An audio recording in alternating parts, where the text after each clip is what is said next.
మీ అందరికీ నా హృదయపూర్వక వందనాలు. చెమ్మగలిగిన దేవుని పిల్లారా, మీ హృదయాలు వెలిగించే మాటతో ఎక్కువ మీద కూర్చున్నాను కనుక మీరు నేను కలిసి ప్రభు మాటలు ధ్యానం చేసుకుందాం. ప్రభు మాటలు మనం అందరం ధ్యానం చేసుకోబోయే ముందు రాత్రి కాలం నుంచి మీ అందరికీ మంచి ఆహారం, ఆరోగ్యం, మంచి నిద్ర ఇచ్చాడు. మాకు కూడా మంచి ఆరోగ్యం, మంచి నిద్ర ఇచ్చి మిమ్మల్ని కాపాడిన దేవుడికి, మన ప్రభు మన రక్షకుడు యేసుక్రీస్తు వారి నామంలో శిరస్సు వంచి వందనాలు తెలియచేసుకుంటూ, దేవుని పిల్లరా, ఎంత మంచి దేవుడికి చిన్న ఆరాధన చేసుకుని వాక్యాన్ని మనం ధ్యానం చేసుకుందాం. కళ్ళు మూసుకుంటే ఆరాధనా స్తుతి ఆరాధనా ఆరాధనా దైవారాధనా. మనం చూడగలిగితే దేవుని పిల్లలు, యోహాను సువార్త 15:11 ఒక మాట రాయబడింది. మీ యందు నా సంతోషం ఉండవలెనని, మీ సంతోషం పరిపూర్ణము కావాలనని ఈ సంగతులు మీతో చెప్పుచున్నానన్నాడు. ఇక్కడ దేవుడు ఏం చెప్తున్నాడంటే, మీ యందు నా సంతోషము ఉండవలెనని. అంటే మన యందు దేవుని సంతోషం ఎప్పుడూ ఉండాలంట దేవుని పిల్లారా. ఏమంటే మన యందు దేవుని సంతోషం ఎప్పుడు ఉండాలన్నాడు. అసలు మన యందు దేవుని సంతోషం ఎప్పుడు ఉండవాలనంటే మనం ఏం చెయ్యాలా? మనము దేవుని పిల్లలారా ఎలాంటి వాళ్ళమంటే, ఏది మన కుటుంబంలోకి వచ్చినా, ఏ మేలులు చేసినా మనం ఎలాంటి వాళ్ళం తెలుసా?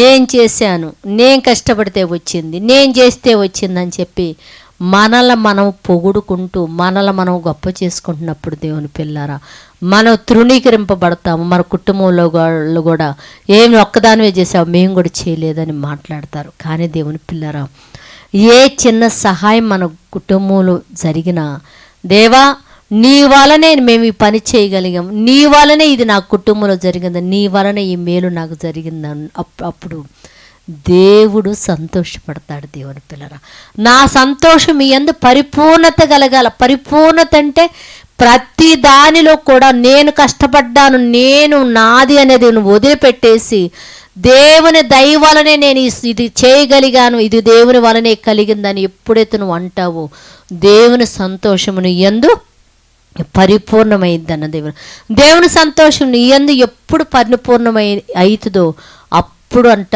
నీవు కూడా సంతోషించే, ఏమంటే నీ సంతోషం కూడా పరిపూర్ణమైద్దంట.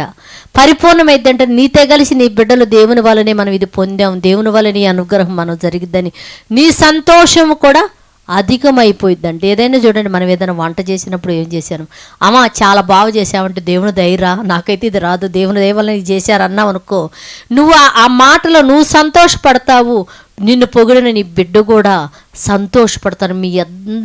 మీ సంతోషం కూడా ఏమైంది? పరిపూర్ణత అయింది దేవుని పిల్ల.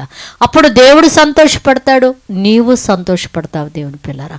కానీ మనం ఎలాంటి వాళ్ళమో తెలుసా? ప్రతిదానికి నేను చేశాను, నేను కష్టపడ్డాను, నేను కన్నీరు గార్చాను, నేనెన్నో శ్రమలు పడి దీన్ని చేశానని చెప్పుతున్నప్పుడు నిన్ను నువ్వు తగ్గించుకొని నీ సంతోషాన్ని, ఆనందాన్ని పోగొట్టుకుంటున్నావు, దేవుని ఆనందాన్ని కూడా నువ్వు పోగొడుతున్నావు దేవుని పిల్లలు.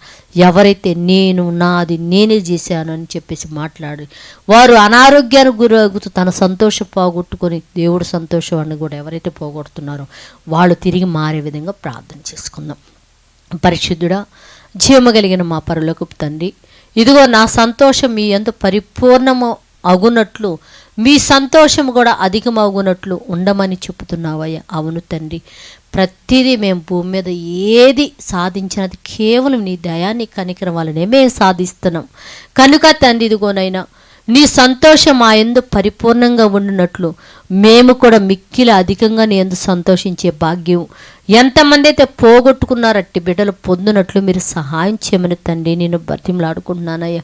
అయా సంతోషం, ఆనందం అనేది లేక కుటుంబాల్లో చీకటి బ్రతుకుల్లో నా తండ్రి గడవని స్థితిలో నాయనా, ఇదిగోనైనా ఎంతమంది అయితే కూర్చొని ఏడుస్తున్నారు, అట్టి బిడ్డలకు నీ వెలుగును ప్రసాదించి నీ సంతోషం నా తండ్రి వారి ఎడల పరిపూర్ణమగునట్లు సహాయం చేసి బిడ్డలకు ఆరోగ్యమును దయచేయమని మా రక్షకుడు నీ కుమారుడైన యేసు పరిశుద్ధ నామములో ప్రార్థన అడుగుతున్నాము తండ్రి, ఆమేన్. మీ అందరికీ నా హృదయపూర్వక వందనములు, ధన్యవాదాలు.